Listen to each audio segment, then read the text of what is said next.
సామెతల గ్రంథము 3వ అధ్యాయము.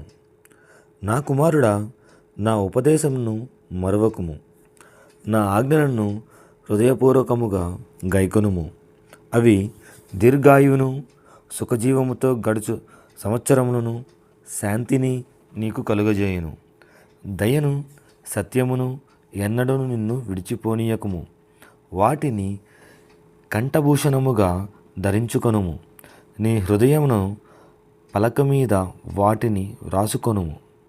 అప్పుడు దేవుని దృష్టి యందును మానవుల దృష్టి యందును నీవు దయనుంది మంచివాడవని అనిపించుకొందువు. నీ స్వబుద్ధిని ఆధారము చేసుకొనక నీ పూర్ణ హృదయముతో యెహోవా యందు నమ్మకముంచుము.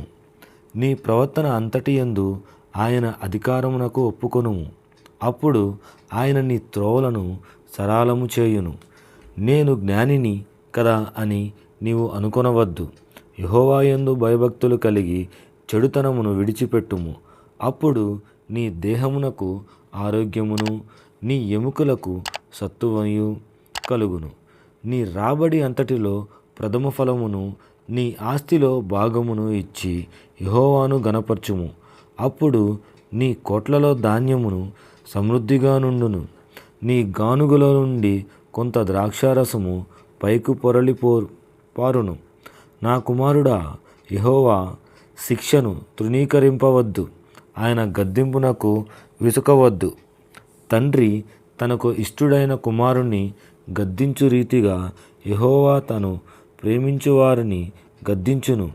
జ్ఞానము సంపాదించిన వాడు ధన్యుడు, వివేచన కలిగిన నరుడు ధన్యుడు. వెండి సంపాదించుట కంటే జ్ఞానము సంపాదించుట మేలు.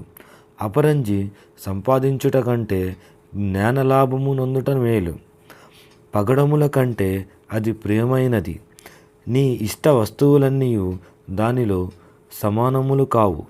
దాని కుడి చేతిలో దీర్ఘాయువును దాని ఎడమ చేతిలో ధనఘనతలను ఉన్నవి.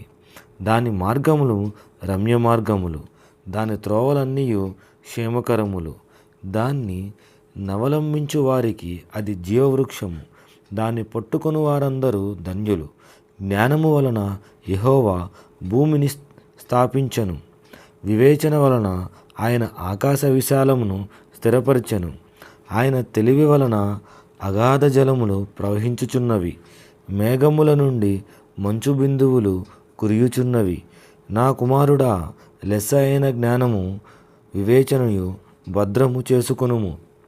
వాటిని నీ కన్నుల ఎదుటి నుండి తొలగిపోనీయకుము. అవి నీకు జీవముగాను నీ మెడకు అలంకారముగాను ఉండును. అప్పుడు నీ మార్గమున నీవు సురక్షితముగా నడిచెదవు. నీ పాదము ఎప్పుడునూ త్రొట్టిల్లదు. పండుకొనున్నప్పుడు నీవు భయపడవు. నీవు పరుండి సుఖముగా నిద్రించెదవు.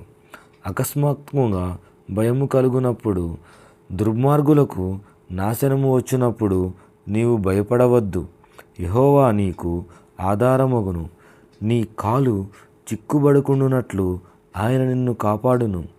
మేలు చేయుట నీ చేతనైనప్పుడు దానిని పొందదగిన వారికి చేయకుండా వెనుక తీయకుము.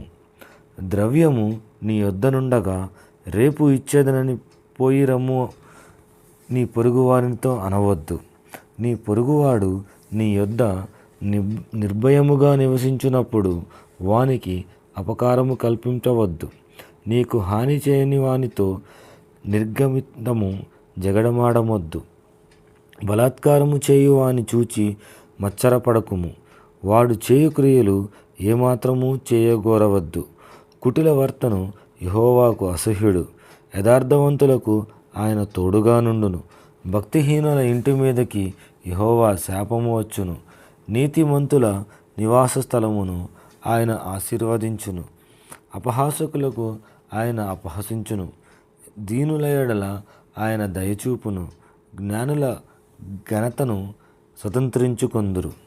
బుద్ధిహీనుల అవమానభరితులగుదురు. ఆమేన్.